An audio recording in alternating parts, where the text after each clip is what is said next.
Welcome back to the Bible Lore Podcast, Episode 19, The Pious Kings, Part 2.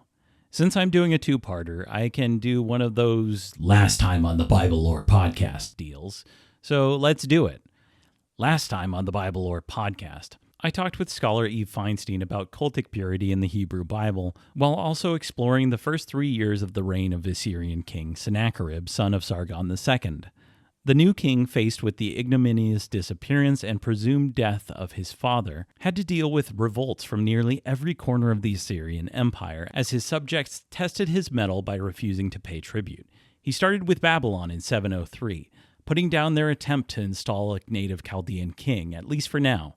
He followed this up the next year with another campaign, and the following year, in 701, he began his campaign into the west to consolidate his tributary payments from western Syria, the Phoenician coast, the Palestinian coast, and finally he marched inland into Judah, besieging and utterly destroying their second largest city, the strategic stronghold of Lachish.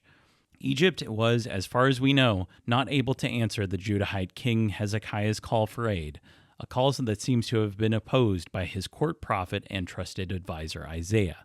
We left with Assyria at the gates of Jerusalem.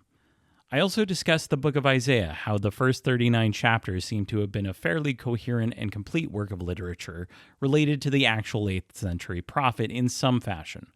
There are two distinct follow-up segments that we'll get into in later episodes, but even this first book, if we can call it that, was significantly reworked by later hands, leaving us to attempt to mine whatever authentic oracles from and historical information about the real Isaiah that we can from it.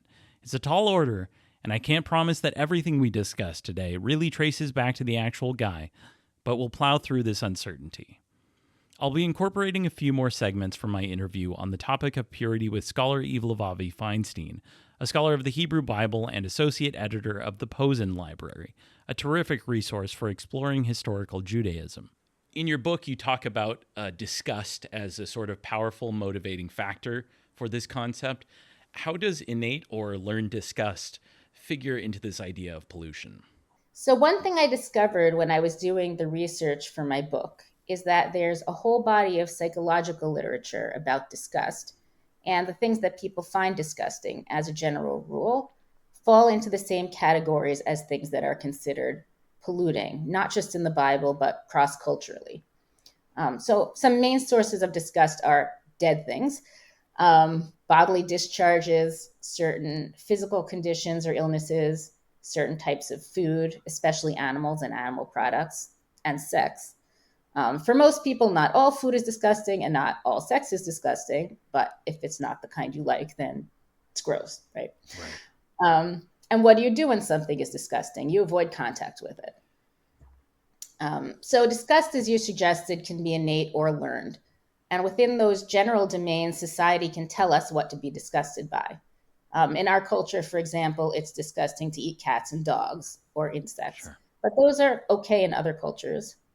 And learning what types of sex or sexual relationships are considered okay or not okay can also influence how we feel about them viscerally. Right. And so do you see these things as being like, so from your view, it's kind of the Bible in some ways codifies some of that disgust into this purity, into these purity laws?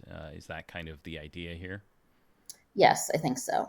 And I think with these texts, often there's like a little bit of back and forth between this sort of creation, let's say codifying disgust, and whether that's kind of introducing something that's new or questionable, or just putting out something there that like most people agree about. Right. But you can kind of, by using that language, push a little bit more in the direction of saying like, no, this is not okay. You should consider this disgusting.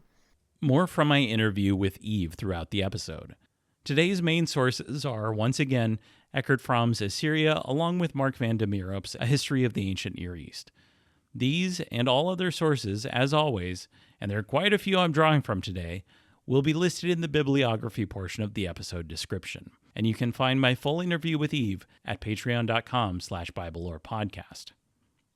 In addition to all of the fun history, I'll also be discussing a lot of the lore that we find in the early parts of Isaiah's book. Again, I can't promise everything here goes back to the real guy, But these early parts are fascinating. They give prophecies that failed. As we discussed last time, they also talk about Isaiah's dissatisfaction with Hezekiah seeking aid from Egypt. And they have some great, trippy, ecstatic, prophetic visions that give us a chance to talk about divine snakes and divine penises, both very important topics. So here we are. Western cities in broader Syria-Palestine have once again refused to pay tribute to Assyria, and Sennacherib has responded by steamrolling over these disorganized cities one by one, finally arriving at the out-of-the-way capital of Jerusalem. King Hezekiah had inherited a kingdom on the rise and attempted to secure independence or at least a better deal with Egypt than he got with Assyria. Judah had been brought to the brink, though, much like Samaria's Hoshea faced just over 2 decades prior. Here we get a conflict between sources, not only between the Bible and Sennacherib's annals, but within the Book of Kings itself. The big literary story is worth addressing first. The main thrust of the narrative of Kings and its rewritten version in Isaiah have it going down like this. Sennacherib sends some of his commanders and negotiators to discuss terms with Hezekiah, mocking the king for relying on Egypt and using a grim metaphor, quote, "You rely of all things on Egypt, that splintered reed of a staff, which enters and punctures the palm of anyone who leans on it. That's what Pharaoh king of Egypt is like to all who rely on him." Brutal. So far, as literary as this is, it's fairly plausible that something like this happened. The terms for the Assyrian officials are correct, and this kind of intimidation is par for the Assyrian course.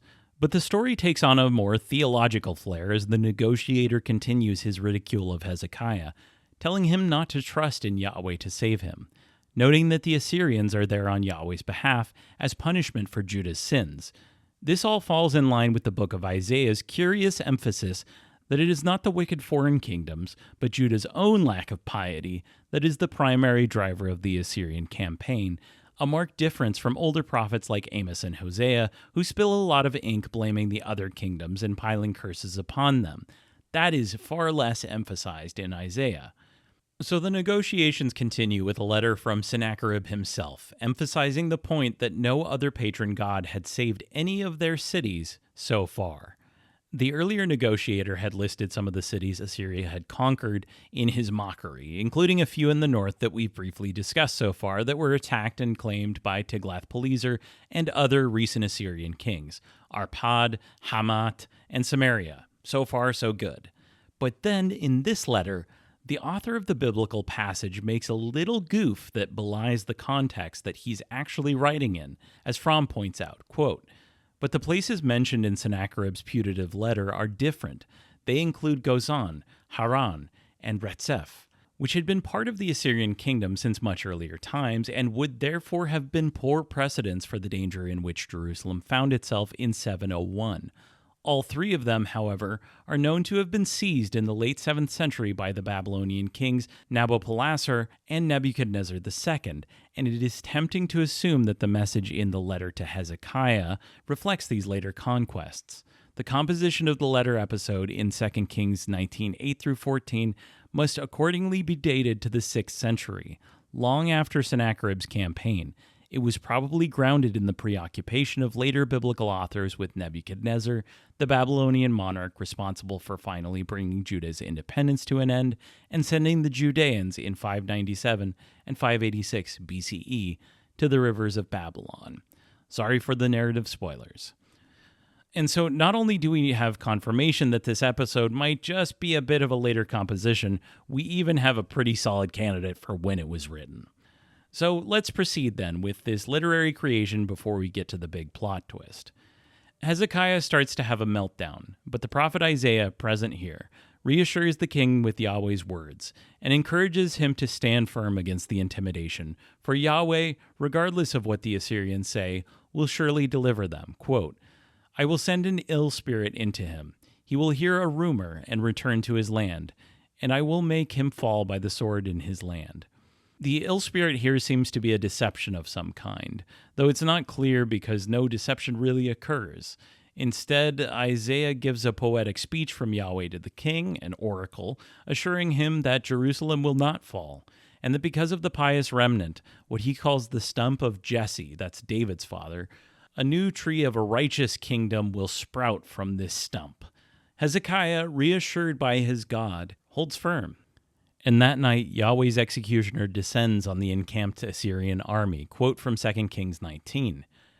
That night, an angel of Yahweh went out and struck down 185,000 in the Assyrian camp, and the following morning they were all dead corpses. So King Sennacherib of Assyria broke camp and retreated, and stayed in Nineveh, while he was worshipping in the temple of his god Nisroch. His sons Adramelech and Sarezer struck him down with the sword. They fled to the land of Ararat, and his son Esarhaddon succeeded him as king. And yeah, it didn't go down quite like that. What's true is that Sennacherib did retreat from Jerusalem, but there's a far more mundane explanation that we'll get to in just a second. This biblical account of an angelic massacre is odd for a couple of reasons, even beyond the anachronistic cities listed in Sennacherib's letter to Hezekiah. First, there is no real rumor that fulfills Isaiah's prophecy. Instead, the encamped Assyrian troops are just slaughtered abruptly, and this clearly causes Sennacherib to flee. Second is that Sennacherib definitely did not merely go back to Nineveh, stay there and die. We'll get to the intrigue around his death, but that's 20 years away. Sennacherib doesn't seem to have thought too much about Judah after leaving, because they became a good subject kingdom, and he had far more important things to deal with in Babylonia and Elam to his south and east. So what happened, really? Sennacherib never took the great city, that much is true. Instead, he describes that the campaign ended after he, quote, confined Hezekiah inside Jerusalem, his royal city, like a bird in a cage. I surrounded him with great earthworks, and made it unthinkable for him to exit by the city gate. So let's rewind back a little bit, back to the beginning of the whole episode. In 2 Kings 18, just before this delightful little tale began, there's a curious passage in verses 14 through 16 that has Hezekiah's name spelled a bit different than the rest of the book in Hebrew, something that gives us a hint that it's coming from a different source. And it gives a much more concise account of Assyria's approach on Jerusalem after the Judahite king heard that Lachish had been completely overrun. Quote, King Hezekiah sent this message to the king of Assyria at Lachish. I have done wrong, withdraw from me, and I shall bear whatever you impose on me. So the king of Assyria imposed upon King Hezekiah of Judah a payment of 300 talents of silver and 30 talents of gold. Hezekiah gave him all the silver that was on hand in the house of Yahweh and in the treasuries of the palace. At that time, Hezekiah cut down the doors and the doorposts of the temple of Yahweh, which King Hezekiah had overlaid with gold, and gave them to the king of Assyria. So Sennacherib's retreat was less Yahweh's executioner killed an unbelievable amount of Assyrian soldiers and more, so I'm going to pay you $100 to fuck off. Except, well, Hezekiah had to pay a lot more than Ricky's 100 Canadian dollars. He basically had to empty the treasury. The Assyrian annals confirm this and largely agree with this earlier part of the Bible, noting the extravagant bribe that was paid to get the Assyrians to leave, which allegedly included, according to Sennacherib, quote, his elite troops and his best soldiers, which he had brought in as reinforcements to strengthen Jerusalem, with 30 talents of gold, 800 talents of silver, choice antimony, large blocks of carnelian, beds inlaid with ivory, armchairs inlaid with ivory, elephant hides, ivory, ebony wood, boxwood, 12 multicolored garments, garments of linen, wool dyed red, purple, and blue purple, vessels of copper, iron, bronze tinged, chariots, siege shield, lances, armor, daggers for the belt, bows and arrows, countless trappings and implements of war, together with his daughters, his palace women, his male and female singers. He gave away the farm. And this seems to have satisfied Sennacherib, who was rather proud of this campaign and may have even held some respect for Hezekiah's chutzpah. It can be flattering to these kinds of proud hegemons to see both a resistance to their imperial conquest and the wisdom to know when to back down. But Sennacherib wasn't about to leave Judah as Assyria's regional contender. He didn't respect him that much.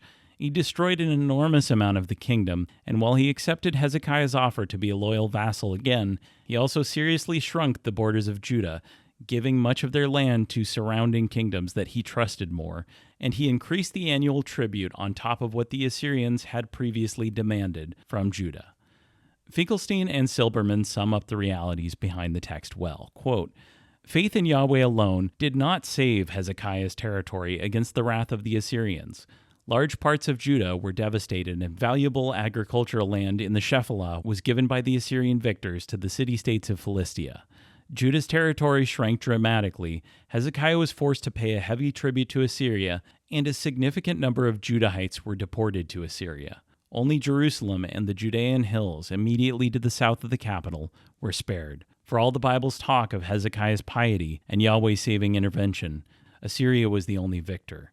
Sennacherib fully achieved his goals. He broke the resistance of Judah and subjugated it. Hezekiah had inherited a prosperous state, and Sennacherib destroyed it. So, there we have it. Hezekiah's cult reforms were a later retrojection. His plan to rebel against Assyria backfired and brought a decisive end to Judah's regional significance, even faster than equivalent periods in 9th-8th century Samaria, and he was forced to give away an enormous amount of loot from Jerusalem to get the Assyrians to leave. But in contrast to Samaria, the Judahite kingdom itself, even in its ruined and significantly diminished state, survived. And so Hezekiah's defeat was rewritten as a victory, the kind of revenge fantasy against the Assyrians that any number of smaller polities would have written in the wake of these brutal assaults.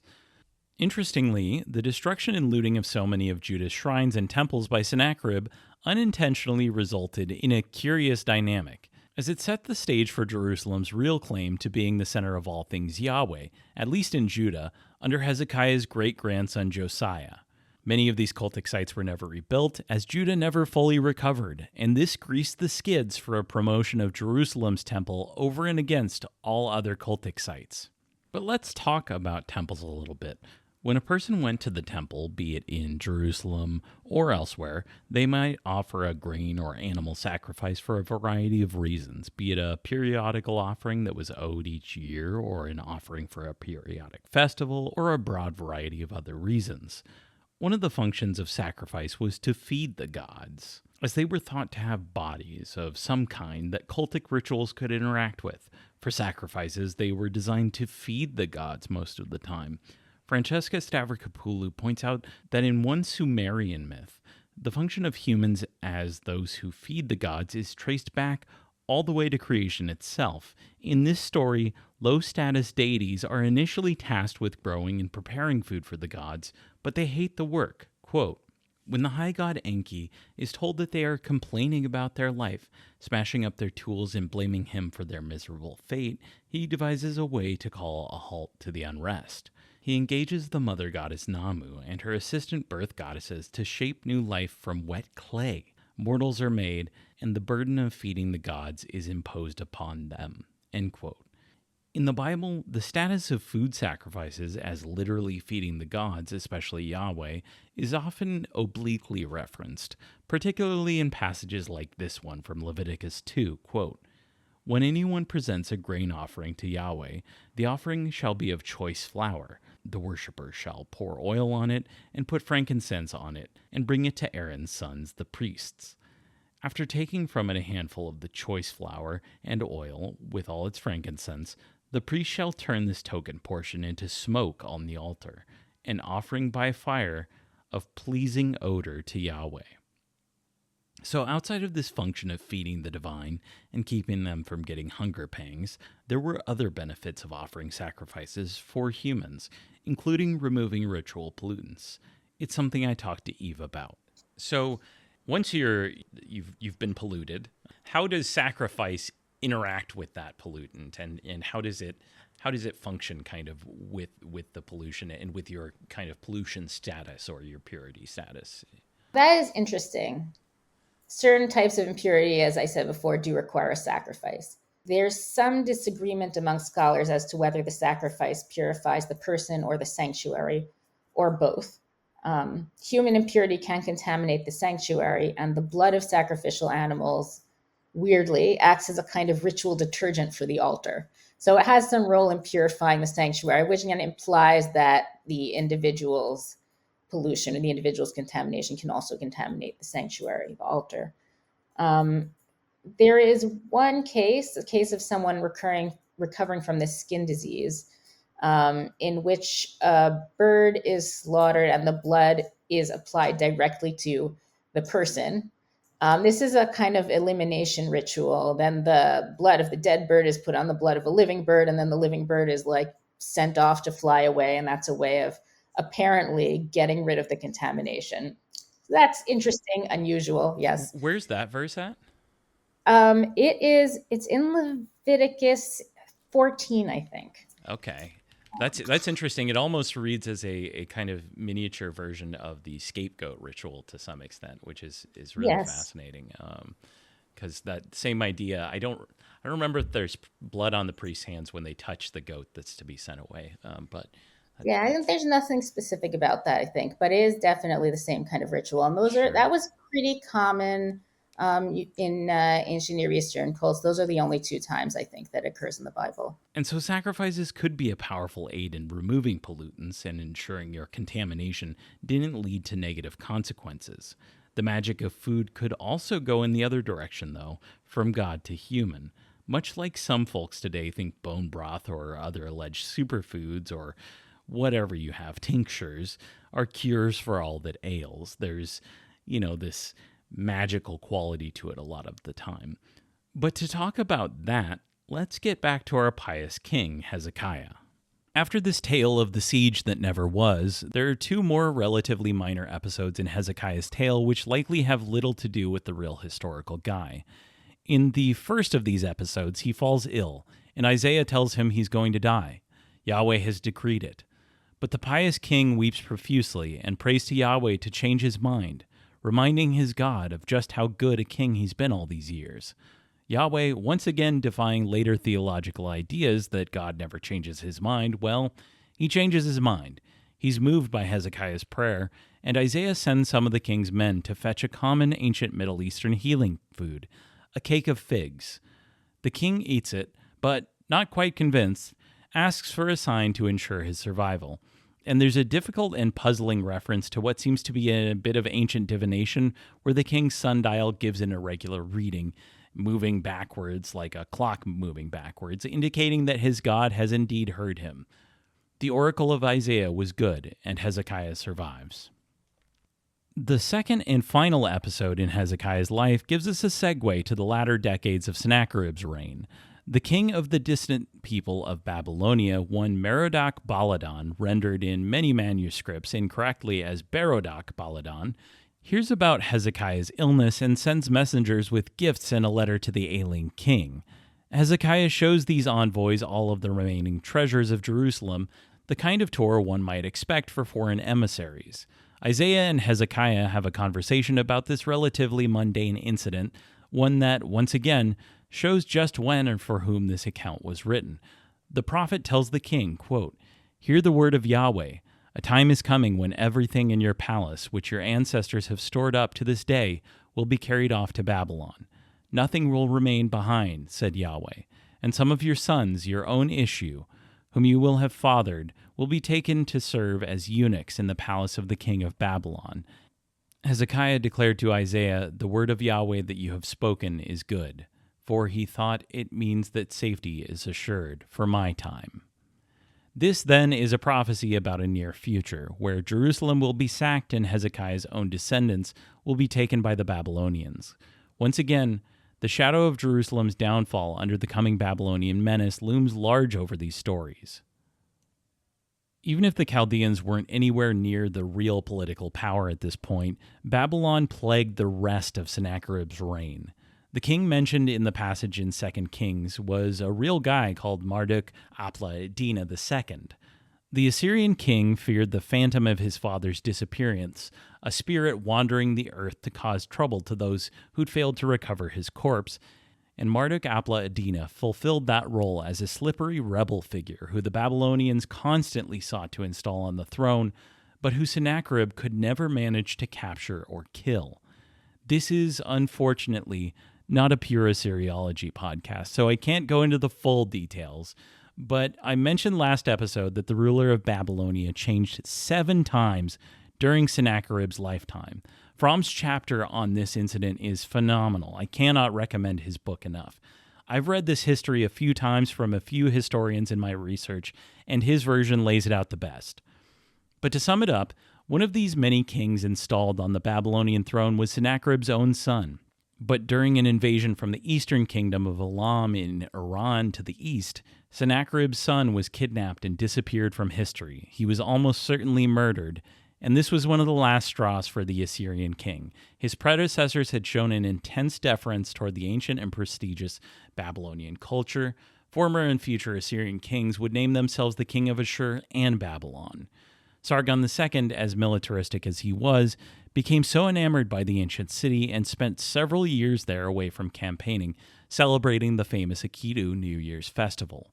They kind of treated it the way Rome treated Greece, or the way Greece and Rome treated Egypt, or the way America's founders treated Rome, Greece, and Egypt. It was this sort of fetishization of this older, more ancient, and more prestigious society. But Sennacherib was, and I can't sympathize with him too much because he's an imperialist bastard, saddled with a particularly contentious relationship with the southern city. They'd killed his son, disappeared him just like his own father had disappeared into the distant reaches of Anatolia. His hatred went so far as commissioning a new version of the Enuma Elish, the famous Babylonian creation myth you'll recall from our very first Bible lore episode.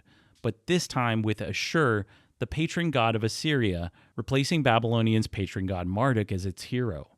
Part of the Babylonian Enuma Elish's significance was being recited during the 11-day Akitu New Year's festival I mentioned earlier, accompanied by a procession through the city and undoubtedly a big celebration that the city's population would have enjoyed, making merriment and probably getting drunk off the best wine and beer their brewers and vintners could make. Something similar to, say, a Saturnalia-type festival. The statue of Marduk was clothed in red, probably representing the blood of his enemies and his powerful status. Killing the primordial sea god was a bloody affair and one that demonstrated his great power. Sennacherib had a text commissioned that reinterpreted this.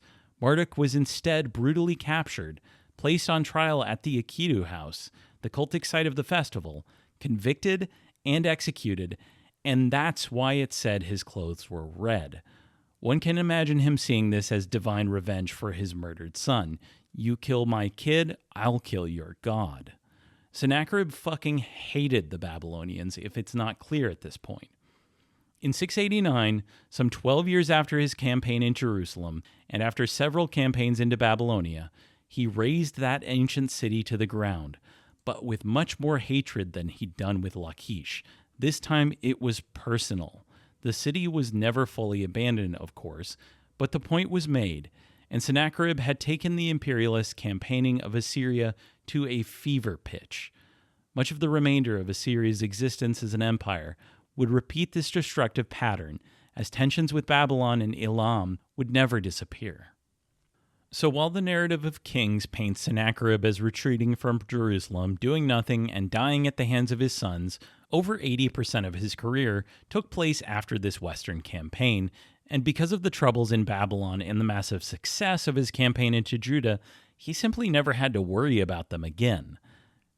Sennacherib's paranoid and violent life was echoed in his violent death. A couple years before his assassination, he did something that was certain to create backlash. The king had taken a keen liking to one of his wives, Nakiah, elevated her to being his main wife, and replaced the former crown prince with Nakiah's son, Esarhaddon. This would not stand. His other sons from his other wives, many in their 30s and 40s by this point, had significant military experience and loyal troops of their own. Sennacherib forced these sons, including the now former crown prince, to make loyalty oaths to Esarhaddon, promising that they would not betray Esarhaddon after Sennacherib was dead. But Sennacherib was not stupid. He also knew that what he'd done was unpopular and dangerous, so he sent Esarhaddon away into the east. The now former crown prince Urdu Melisu and his brothers launched the plot that's mentioned very briefly in the biblical account to have him killed. There's a possibly apocryphal tale of the plot nearly being uncovered before being thwarted in a neat case of mistaken identity, but however it went down and whoever actually held the blades, Sennacherib was killed in 681, allegedly in a temple, and even more tantalizingly, in the Temple of Sin, the very moon god he was named after. He was probably in his early 60s and had ruled Assyria for some 23 years. His hatred of Babylon and his related cultic reforms would not deter Babylon from rising again. Indeed, his own son would help rebuild it. And his reforms would quickly fade away as the ancient city was rebuilt, and its splendor and significance along with it. The Akitu festival would be held for Marduk in Babylon once again.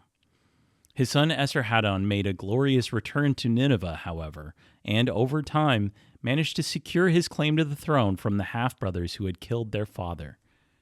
Hezekiah died a few years before the Assyrian king. We don't know how long he lived or how long he fully ruled, probably around 30 years. He was likely somewhere in his 50s. Over the last few years of his reign, he seems to have had a co-regency with his son, Manasseh, possibly the most hated king in all of the Deuteronomistic historians' recounting of events. The leveling of so much of Judah and the shrinking of its borders by Sennacherib set the kingdom back many decades in economic development. It's possible that some prophets and priests in Jerusalem saw the sparing of their sacred temple, even in its dilapidated and doorless state, as a sign from Yahweh that this was the only proper place of worship. Everywhere else had been destroyed. Since the most recent episode I did with Seth Sanders, I've been thinking a lot about how Israelite identity formed and changed over the years.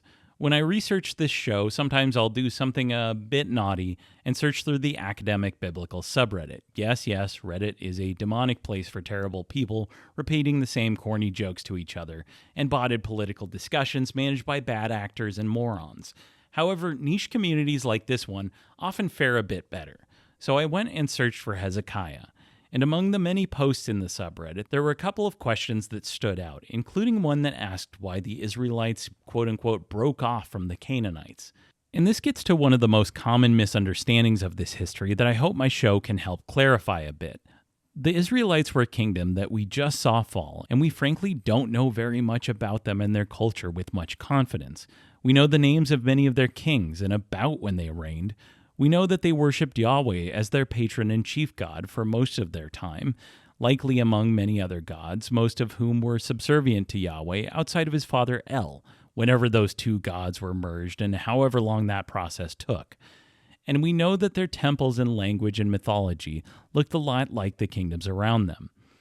We don't know a whole lot about people who were not elites, who lived outside of the city centers where the records were kept and the official mythology was crafted. So saying that they broke off or were somehow exceptional in the region is not really accurate. They were unique, sure, but in the same way that any culture is unique from all others and has its own little regional idiosyncrasies. We make our pizza like this, they make theirs like that, and the further from here you get, the more odd the pizza will look to you. But the core of it, the dough and tomatoes and cheese that make up the famous pie, that's all about the same no matter where you go, at least the ingredients. There's this rigidity to how pizza is made in Naples, where the dough has to be a specific kind and the cheese has to be from the right cow and you have to use the exact right kind of tomatoes. And supposedly that's how it's always been done, and if it's not that, then it's not pizza. But when we look at the real history of the dish, though, it's clear that that's not true. Most of the sort of rigid and allegedly immortal versions of dishes that we all enjoy, like Neapolitan pizza, pad thai, French mother sauces, Roman pasta dishes, and so on, most of them come from the 19th and 20th centuries. They are all fairly modern, at least in the form that we have them now. Pizza and pizza-like dishes of many kinds have existed for many centuries, before tomatoes were even brought over from the Americas. It would probably be wrong to call whatever flatbread with ingredients topping it found on a fresco at Pompeii a pizza, but it's also wrong to discount the variety and the nonlinear progression and development of cultural phenomena. And if that's true for something like pizza that frankly doesn't matter, it's for goddamn sure true about ethnic and cultural identity.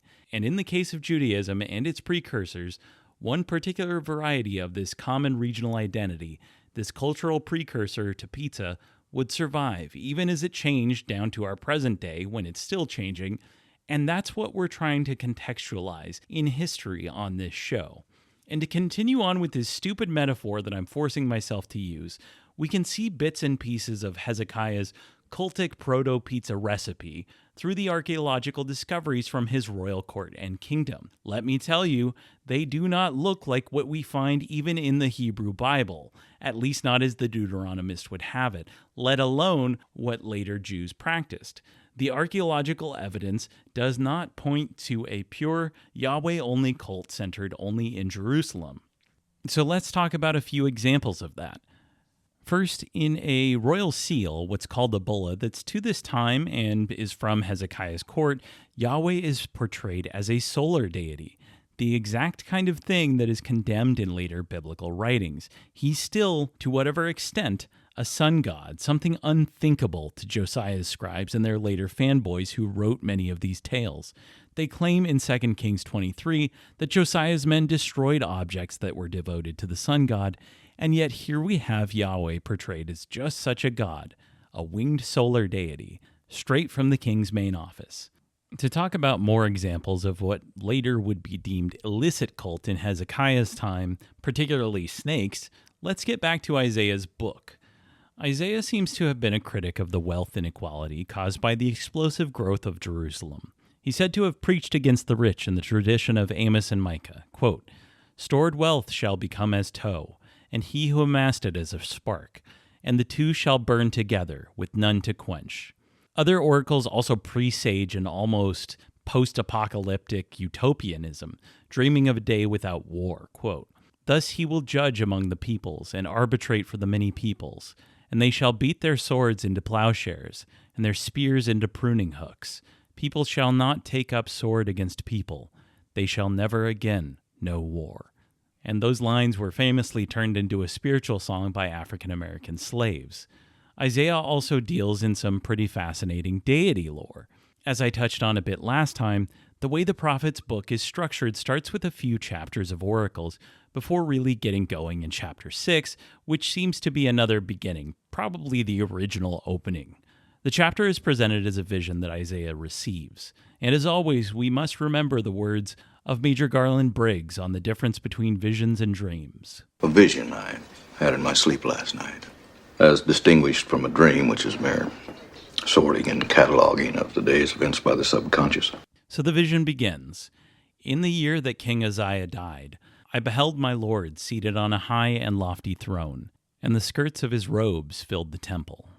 Here we have a specific date. It's said to be pretty early in Isaiah's career, around the year 750 to 740 BCE, during the year of the death of Hezekiah's great-grandfather, which frankly makes Isaiah's age by the time of his death something like 100, something that stretches credulity.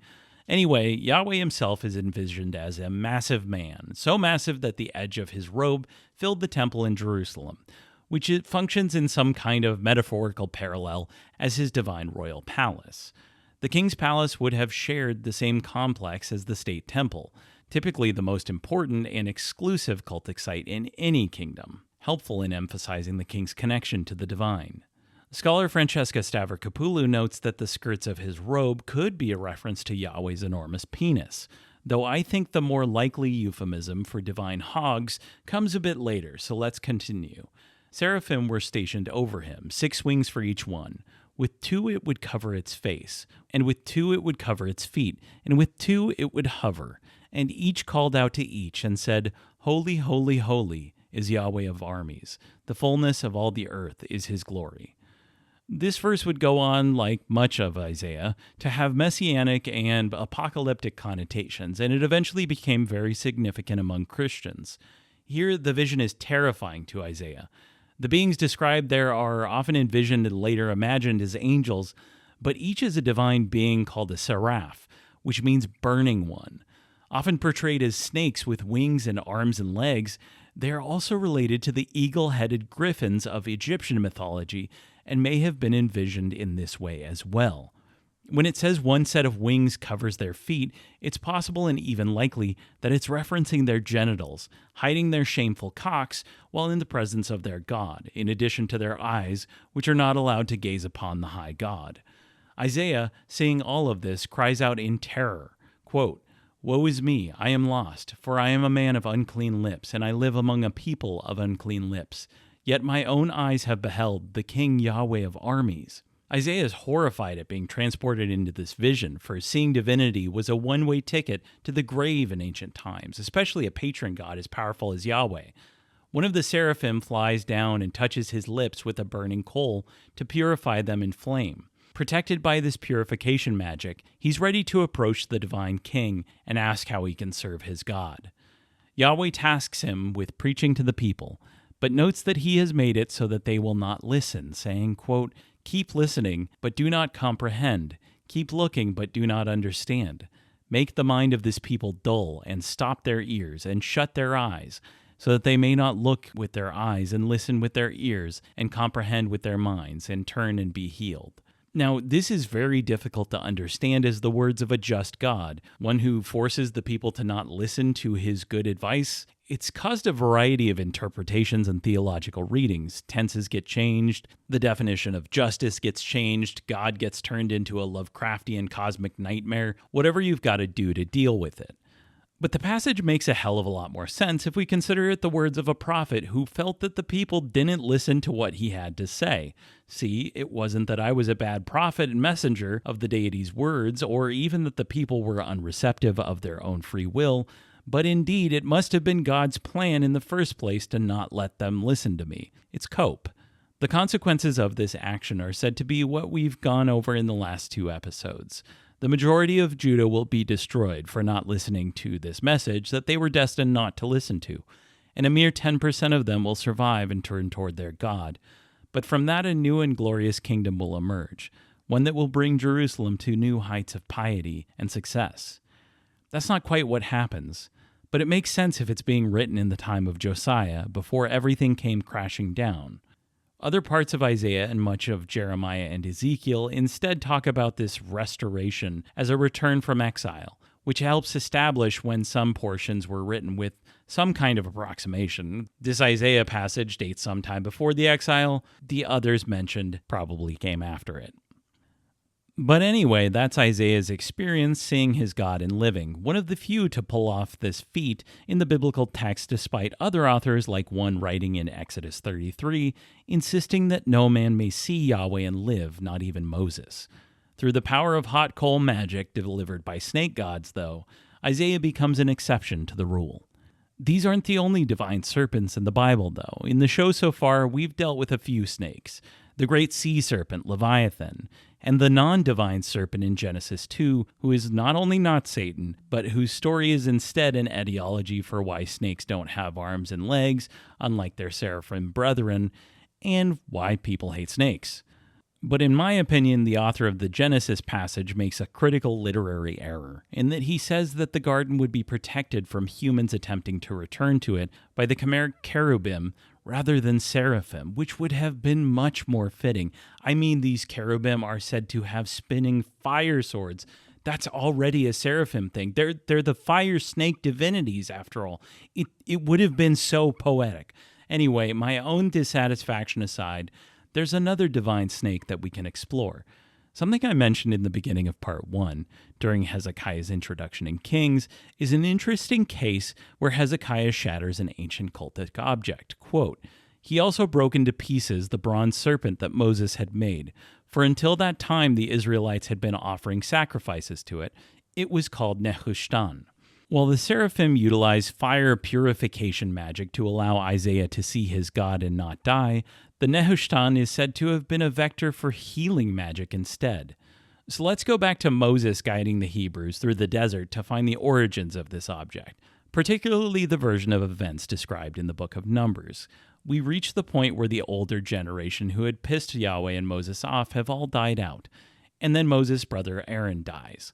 The new generation immediately pisses Moses and Yahweh off once again, complaining like their predecessors that they are suffering in the horrible desert wilderness of the southern Levant. God sends out a plague of vipers and kills many of them. The people repent of their complaining, and Yahweh instructs Moses to make a bronze snake idol for the people to look at in case they're bitten by snakes. Sort of like heels like. The Hebrew term for bronze serpent here is a wordplay, nechash nechoshet. Sorry, as always, for the pronunciation. So long as people look at the bronze serpent, they will be healed of snake bites. Intriguingly, the term negas For my Indian and especially Hindu listeners, again sorry for the pronunciation, will sound familiar. The half-serpent, half-man divine being, Nagas, is an underworld deity in Hindu mythology that seems to be distantly related to some of the chaos-taming mythology of the ancient Middle East. The name is also related to Nahash. These societies were complex and interconnected, and some of this stuff traveled a long way and bled through as it was reinterpreted and adapted among each group to suit their unique cultural milieu. And in fact, that might be part of what's going on with Hezekiah's copper snake.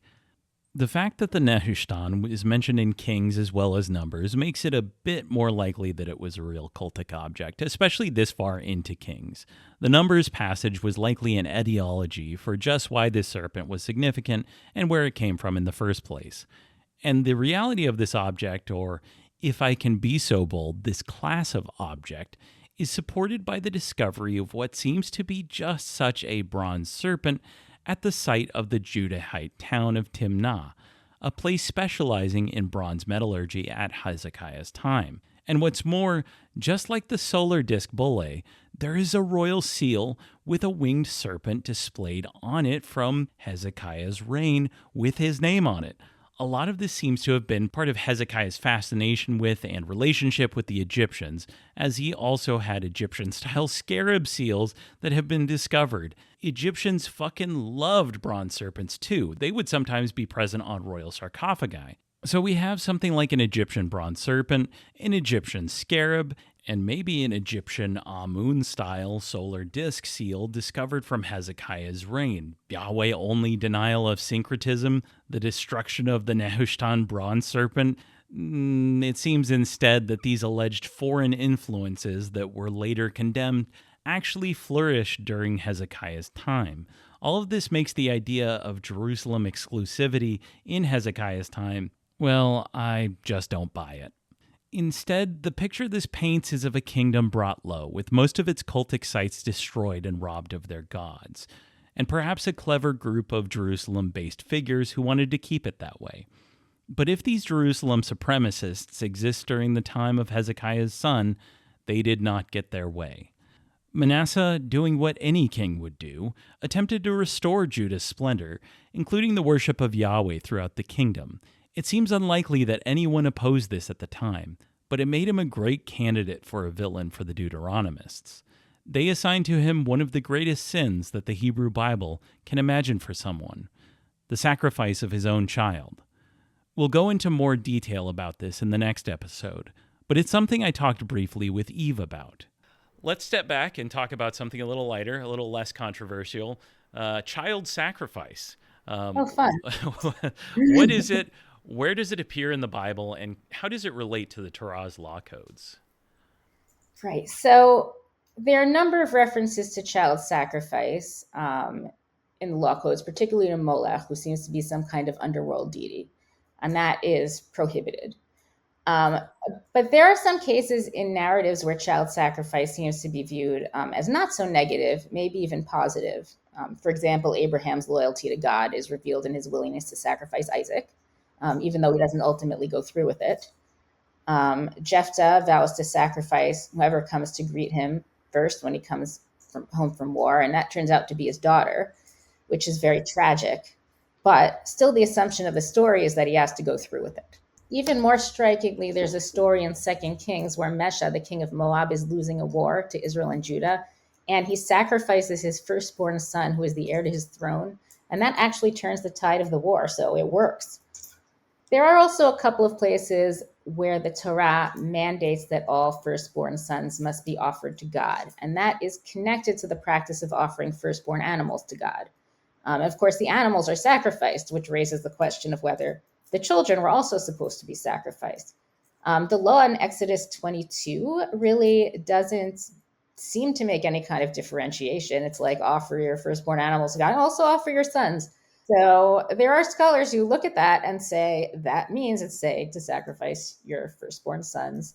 Right. And in other places in the Torah, when some of these laws are expanded upon, there is the idea that you can instead redeem your son by offering him to the priesthood or something similar to that. Is that right? Right. Yes, and that comes up in Exodus 34. So, and that kind of makes a couple of distinctions. Like, okay, firstborn animal, if it's a pure type of animal that you would sacrifice it. If it's an impure animal, then you can't sacrifice it. So then you would redeem it, as you said, exchanging it for money. And it says that's what you do with your firstborn sons. So again, question, is this a development where first the earlier law says that you should literally offer, slaughter your sons, and now we have this development that's like, actually, you can substitute money. There's a third version. This, I think, that is in Numbers 3:12, which talks about offering your children for service, for kind of sanctuary service. And I think that's probably more likely what Exodus 22 is getting at also. There are some sources in the Bible that suggest that can be considered a type of sacrifice. I should say also, to be fair, like even the idea of offering every firstborn to temple service seems like a pretty tall order. So it would not be surprising if people were choosing to use the monetary exchange option. Yeah. As with other practices, I think the prophets may have been exaggerating how common this was, but I do think it happened. But more on child sacrifice in the next episode. For now, that's all the child sacrifice talk you're going to get. Before I let you go, though, let's wrap up talking about the prophet and Jerusalem. Isaiah had a particular affinity for the capital city, as a royal prophet who survived the anxious times of the Assyrian campaign, and either he or later editors, expanding his book in the time of Josiah over half a century later, believed that Yahweh told the prophet that the beleaguered capital, as precarious as its situation was in 701, would never fall, saying, quote, "When you gaze upon Zion, our city of assembly, your eyes shall behold Jerusalem as a secure homestead, a tent not to be transported, whose pegs shall never be pulled up, and none of whose ropes shall break." And this hope for an eternal city was understandable. Despite the destruction of Judah, Jerusalem had survived. The greatest emperor of the time saw its walls and decided it wasn't worth the time and effort to besiege it, preferring instead to cut a deal and empty its coffers. He'd done plenty of destroying, and he got his. Why not take the money and go home? But the Yahweh of the early parts of Isaiah was either lying or wrong about Jerusalem being completely impenetrable, or maybe Isaiah misheard. We can't know much about the actual prophet with much confidence. He was probably born in the mid-700s. He probably died in the early 600s. And we can't know which oracles belonged specifically to him in his titular book. But we can be sure that this prophecy about Jerusalem was written sometime in his life or the century after it, because Jerusalem didn't fully recover the glory of Hezekiah's early tenure, not for another 600 years. And what's more, it did fall several times. Its pegs were pulled up, its ropes broke, and it was a tent that was transported. The first time this would happen would be 100 years after this most pious of kings. And that's where I'll leave it today. We're in the early 7th century with two kings, one with a fictional reformation and one with a real one. Both of their successors, the Judahite King Manasseh and the Assyrian Emperor Esarhaddon, will be said to go back on their father's cultic changes. But much of the political momentum will continue on as we march headlong toward the cataclysmic end of the 7th century. Next time on the Bible Lore podcast, we'll get into the thorny issue that Eve and I briefly discussed, as Manasseh, a king who otherwise would be considered one of Judah's greatest, and certainly was its longest reigning, is accused of heresy and child sacrifice. We'll explore the real and literary elements of this accusation, and, fitting this depressing theme, Assyria will gain its most vicious ruler yet, as Esarhaddon's comparatively short reign gives way to a king whose brutality will be matched only by his nerdiness. Thanks once again to Eve Feinstein. All of her links will be in the episode description, and Patreon members will be able to find her full interview in a short while at patreon.com/BibleLorePodcast, where you can also help support the show. I'm going to lay down my burden, well, down by the riverside, down by the riverside, down by the riverside. Going to lay down